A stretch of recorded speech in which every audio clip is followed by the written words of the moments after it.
You're listening to Healing Wisdom. I'm your host, Pandora Peoples, and today we're speaking with actor, playwright, and teacher John Shuman. Welcome, John. Thank you so much for being with us today. I'm delighted to be here.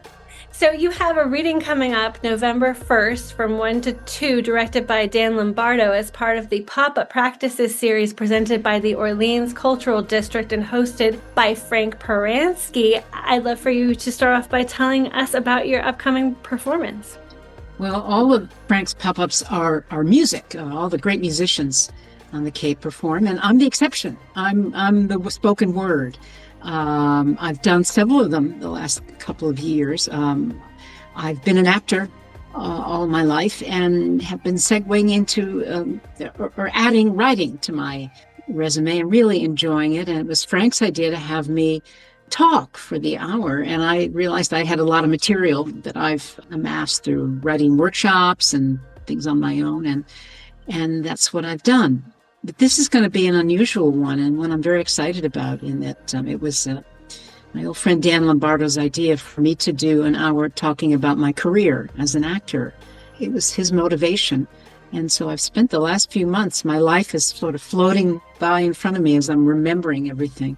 It's been a very, very interesting, unusual life, I guess. You don't think it while you're living it, but as I'm recording it, it is. And so we've put together, and in this case, I have Dan is my co-writer and director on this. So it's we're going to have a few tech elements, photos, video, and music that accompanies what I have, my story.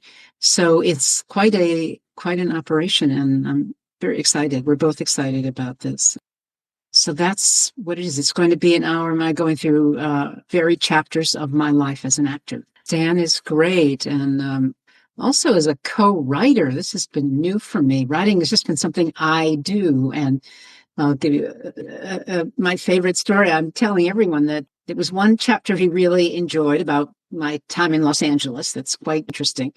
And about a week or two ago, one section, he just said, gee, I don't know, this doesn't make quite sense. Do you think maybe I should cut some of it? And I think what he implied, or what transferred to me, is, why don't I cut it all? And it was like, a long paragraph for a certain reason in the arc of this essay. And almost immediately I thought of what to put in its place. And I wrote him that night, I said, I am so delighted that we cut that section. And I never would have thought of it myself, because, you write it and it's there, and okay, that's there, that's good. And so it's learning about the value of collaboration, and that another voice, and especially since it's my life, I need someone else to sort of give me an objective look. What is this interesting? Is this important? Does this tell my story? And he's been a great, that's his background, has been directing and literary managing. Dan was the artistic director at What for 2 seasons. So he has been around, and he says he loves this kind of work more than any other theater work. So we're both very happy. Oh, that's wonderful. Yes, collaboration is so important. An outside perspective is really important, especially someone who sees what a person is capable of or sees the vision behind the work. Everybody who creates anything needs to realize that, editing is your friend, because when you take out things, it highlights other things. When you look at the whole big picture, you can make something flow so much better. And so it's not to be feared. Yes. And what's fascinating, I'm trying to think, the word is maybe serendipity, is that if there's a theme, and I have 7 chapters of my life, and if there's a theme, I'm just thinking of this now, not as I do it, it's about the collaboration in theater is my favorite part of it. Working with others, working with a playwright, working with a director, working with other actors. And I've had times when that's been really rich and times when it has not. And I'm writing about this, and as I'm writing it is happening right now with Dan being such a great collaborator. So it's almost another chapter for another time about the creation of this piece. In music, there's a concept where if you have one note and another note and you play them at the same time, it can create a third note or a third sound, a third frequency. So it's been observed with crystal bowls, because you can have 2 different crystal bowls going and they each are a certain note. And there's this other sound that comes in, and it's very transporting for people in a meditative state. And I think that collaboration at its best is like that. It's like we are more than the sum of our parts in a group, because the group takes on its own energy. That's why every performance takes on its own life when the audience changes, because they bring they're responding in a different way than another audience would respond. And that brings out different things in an actor, right? And I think that's a big reason why I prefer theater to any other forms. Most people say, oh, don't you want to do films and TV? And I've done that, but theater is always the most satisfying. In fact, I have this line about one of my favorite shows that I've done 4 times is A Funny Thing Happened on the Way to the Forum. It's wonderful, hysterical musical that's sort of written emulating burlesque and vaudeville that was written in the 60s, that kind of humor, which I love. And I have this line that if somebody said, John, I have a contract for you to do A Funny Thing Happened on the Way to the Forum, but there's a rider you got to sign. I might want to think about it for a while. Okay, what's the rider? You have to do this for the rest of your life. I would say, could I have the pen, please? I need to sign. And the reason is just what you said, that it is such a funny play that every performance is different, because audiences react to humor in different ways. And so it never gets tiring to do that show and to do any shows. Yeah, absolutely. And the more performances that you have of it, the more you can experience all the different ways that all the different meanings behind certain lines. Like, really good writing can be played in so many different ways. Yes. Right? And the audience will tell you things that you didn't know. That's again a kind of a collaboration. They're looking at it from a different angle. One of my favorite pieces, I won't take too much because I want people to come and hear it, but it's about how I went to see a show in my first days in New York and was absolutely knocked out, bowled over by it, just stunned by it. And I ended up being in that very show for a year. And I would think doing a show for a year is not easy because it's repetitive. There's things you have to do and you want to keep it fresh. And I know in my head there would be nights I would be thinking, I really don't want to do this tonight, but I bet there could be somebody out there just like me having this incredible experience I had when I saw this. Do it for them. Yeah, that's a really great motivating factor. Yes. Yeah. I've been on both sides of the stage and these things, which is neat. Do you have any little tricks that you can share in terms of getting in character? Something has come to mind just as you asked this, and that don't think, just go with your instinct. And I learned that from improvisation, which I've been teaching as well. I found that the most valuable acting training I've had, and the teacher who was one of the founders of the movement, Paul Sills, would say, don't think, trust your instinct. You'll be amazed what your instinct will do for you. And if you think about it, though, that puts a block. So it's like clearing my head. I remember the show I did for a year. Actually, I'm just remembering now, too, that I had these 5 minutes by myself. And what I think my goal was just just erase everything, just be in this moment, in this place. It's sort of a meditative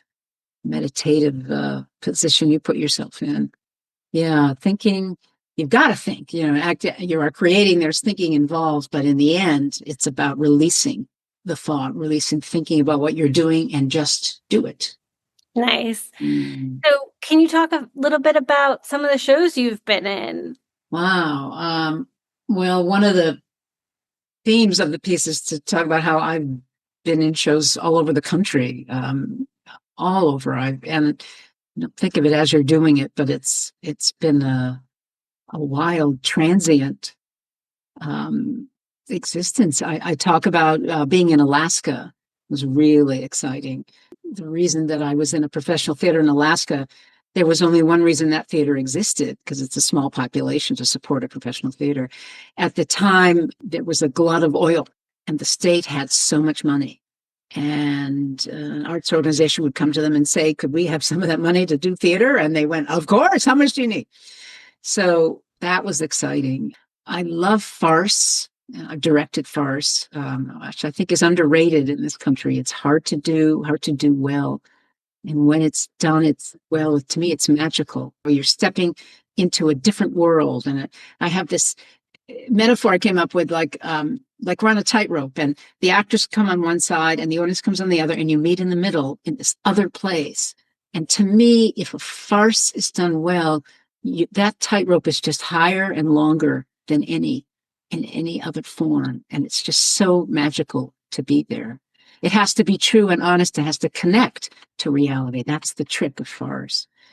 I was in a first Broadway show was a farce, a Feydeau farce. And Feydeau was, I think, is still considered the god of farce. It was a French writer. We were doing this farce, and it was the famous actor Louis Jourdain was. It was a circle stage, and the doors in a farce are so important because everybody's exiting and entering and surprising coming in. And for the first performance, the doors were not there. And so our star, Louis Jourdain, came out and talked to the audience. And he said, whenever we do click, click, click, click, that means we open a door. So just imagine. And the audience loved it. So it was an example of how if you can do anything you want in a theater if you set it up and you're honest to it. Of course, we had the doors the next night, but we got through one of them without them. That's fun. I think that it's always true that when somebody misses a line or something, that if something goes wrong, those are memorable experiences because it becomes like improv. You don't stop. You keep going. I once was in a play on the third night, and the third night is the danger night because you're in the play now and you're feeling pretty, yeah, I'm great. And some things aren't there that you think are. And we were in this scene and this actor skipped like a half a page or something. And I realized, okay, all right, we'll go here, we'll do that, and we'll be okay. I'm thinking in my head, this is how we can get by. Is there any information we're missing? No, I think we're okay. And at intermission, I went to the stage manager and said, wasn't that wild when Joe skipped a half a page? And the stage manager said, no, I skipped half a page. I was the guilty one, but and I didn't even know. Well, we survived it. When you were a kid, did you want to be an actor? Yes, my parents took us to theater. My parents were doctors, but they loved the theater. Legend is one of their first dates was at a theater, so that became important. And yes, and I remember seeing Broadway shows and just being riveted. But I remember the time when I really said, this is what I want to do. I was in 6th grade. It was a boarding school, and they did one play a year. And even then, I went to the director and said, can I audition for this play? And she said, no, you're too young. The 6th graders were not allowed. It was 7th, 8th, and 9th graders. But I remember sitting in the audience with my parents watching this play, and it was a farce, and watching my friends about my age do this, that made me think, I want to be up there and do that. I started my first play, I was 12. So I started quite young. And what play was that? It was You Can't Take It With You, which is the wonderful Kaufman and Hart play. And I had the smallest role in the show, and I was thrilled to have it. And then here's a story that I remember. It's like 3 months rehearsal for one performance. And the director was full of, I guess, these adages. And one was, don't turn your back on the audience. And okay. Yeah, all right. And the actual performance, something happened that changed something. And I did my one across the stage and turned my back to the audience. And I thought, oh no, I turned my back on the audience. Little did I know I was ahead of my time. If you're just joining us now, you're listening to Healing Wisdom. We're speaking with actor, director, writer John Shuman. He's going to be performing November 1st at 1 p.m. at Parish Park, which is located at 44 Main Street in Orleans. It's part of the Pop-Up Practices series hosted by Frank Peransky and brought to you by the Orleans Cultural District. My one-person show that Dan has been my director on is Underneath the Lintel door frame. I did it at Press Hall a year ago. And I've been doing it for like 15 years. And I love the piece. And it does a lot of things to me that one-person shows don't usually do. It's a real play. There's a real reason the man is on the stage, and there's a relationship between he and the audience. But when I think about, I can't even remember, well, I remember sort of vaguely what my first performance, first production of it was like, but it has grown and changed, and I've learned so much through the many times I've done it. And Dan is my fourth director, which I never would have thought I would want to have different directors, but it has worked out, and Dan has been the ultimate eye for this. To embody this. First, it was a case of a 65-minute play, and I knew that I was going to have 2 weeks rehearsal. And I said, I got to start rehearsal knowing all the lines, which I do not like to do.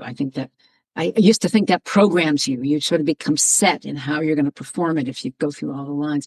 But I'm so glad I did it in this case, because I wouldn't have had the time or the energy. You get so exhausted rehearsing a one-person piece. So I did that, and it still is a challenge. In fact, there's one thing I tell you about this. I hope the playwright whom I've gotten to know wouldn't be concerned with this, but I love the play so much. I want to be word perfect.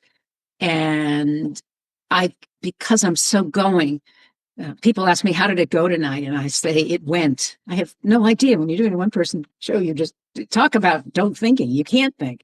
So I can't even remember where I missed lines, but I know I did. And it finally occurred to me, I'm never going to be word perfect doing this play, and I shouldn't be. Then that would be a challenge, to just a memorization challenge. This is about a performance and interpretation, and it's about, when words aren't perfect, to not let it stumble, to just keep going with what, and it does feel more instinctive when you do that. It's not something I want to do, but I realize that's part of it.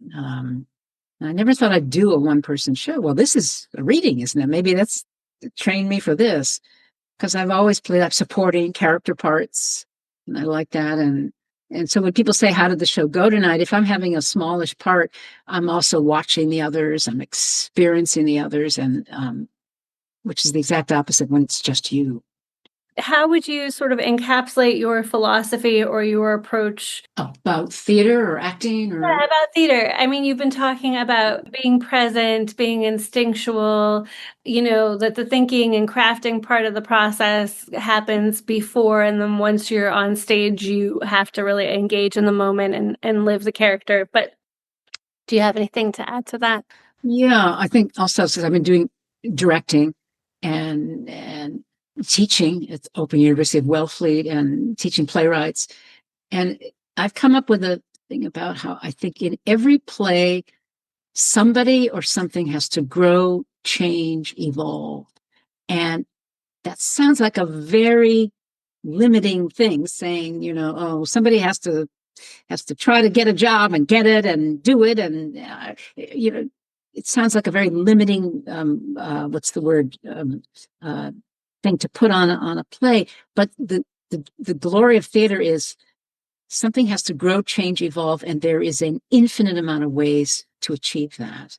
And when I've realized this, I've come up with this thesis, when I see a play or read a play that does not do that may be interesting, it may be a fascinating conceit, a setup, a situation, characters, but if it doesn't go in any direction, doesn't take us into any trip, any journey of any kind, then it's not really a play. It's just sort of being talked to. And that is the danger. I'll go back to my one-man plays.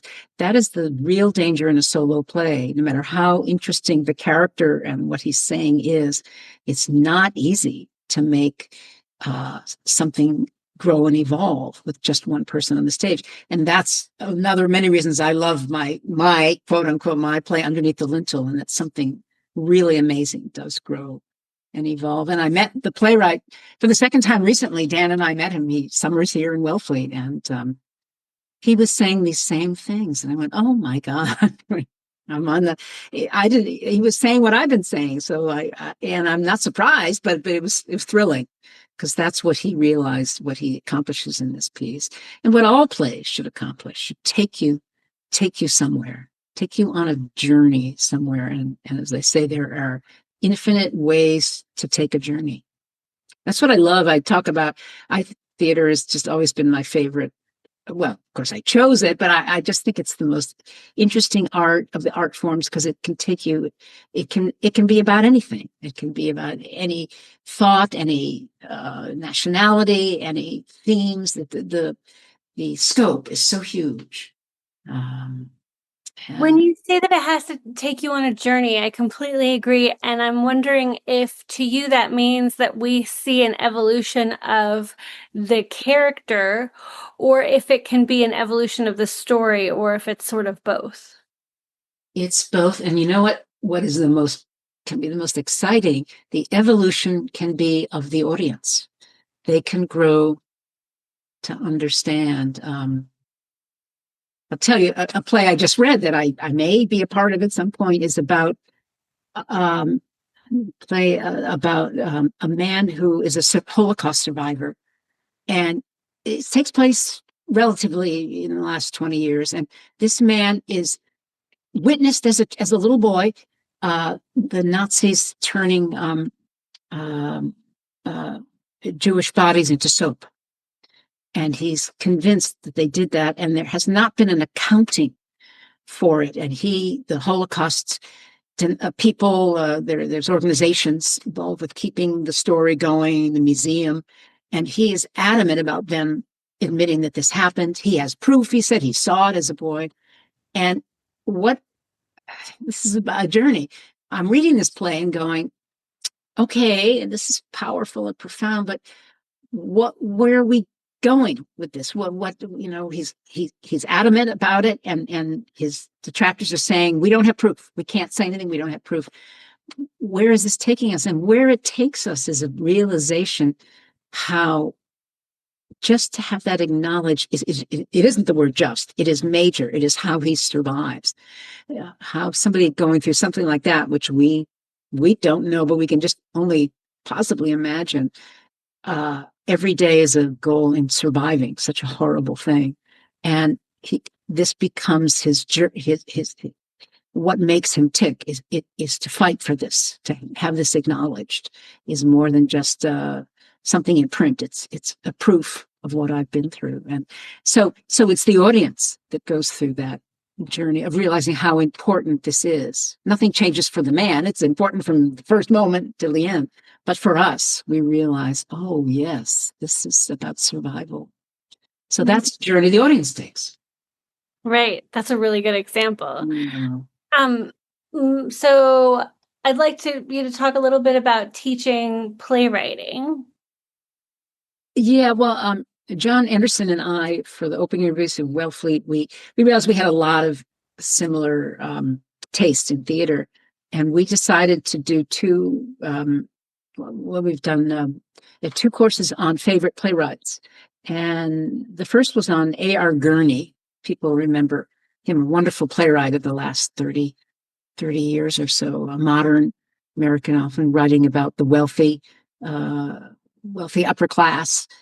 Calling them a dying breed, but very funny, very incisive. And what we would do is we would feature a play each week, and the class would read the play, and then we would discuss it. But we sort of took advantage of the fact that the first one we did on A.R. Gurney was during the pandemic, so we were not present. We were online, like we are, and we realized we could do an actual play reading of the play. The class reads the play, but they could also watch actors do it. And also we could cast anyone in the world because of the internet. We had John's from Texas. We had some Texas actors in it. And that was really fun. It was almost like doing 2 classes, because a week before, we had to prepare the play we were going to read. And it's fascinating to hear again the class responses and experience these plays. And then we did one with Thornton Wilder, which I came up with. Our title was Thornton Wilder Beyond Our Town, because there's a lot more to him than our town. And there was a novel he wrote late in his life that I just love, called the Eighth Day. God made the world in 7 days, and 6 days, and 7th day he rested. So one while he goes, what about the eighth day? And it's a fabulous piece, very different from his other work, but it was fun comparing the class read the book and comparing that to our town and to his famous plays. So, studying the journey of a playwright, of his work was fascinating. And also having a co-teacher I really liked. There was like coming from two different angles. So that was analytical. Improvisation I'm teaching is more just getting up there and doing it, to which this was last year, and hopefully getting the class together in a few months. And my favorite review was one woman who said, I want to come back. I want to come back. Every week was like a party. And it's true. It's really, and I call that class improvisation for everyone, because people think, before I did it, I thought that, oh yeah, that's for Robin Williams and the Saturday Night Live people. They're good at that stuff. But we all are capable, and we all do it all the time. I'm doing it right now as I talk. It's just having direction, having creative games, instructions that shape us, that get us to, back to this, to trust our instinct. The form of improv that we have now, which, through Second City, Saturday Night Live, SCTV, started with Paul Sill's mother, a famous Viola Spolin, in like the 40s in Chicago. And it was at a place called Hull House, which was a place for disadvantaged people, financially, physically, a place that was funded to help impoverished people. And she realized that these games, they call them, would help them get out of themselves. So they were not originally for show, for theater, for to be entertaining and funny.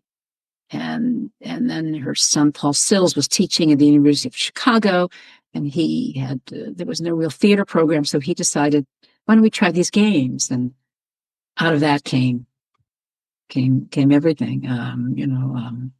Nichols and May and Alan Arkin and all the things that we still follow. But there's more than just being entertaining. Thanks so much, John Shuman, for speaking with Healing Wisdom today. It's been a pleasure, and I look forward to seeing your show, which is happening November 1st from 1 to 2 p.m. as part of the Orleans Cultural District's pop-up series. So it's Pop-Up Practices, hosted by Frank Paransky. That's correct. And we're inside. Even if it's a nice day, we're in the old firehouse building right in back of the park there. That's where it will be.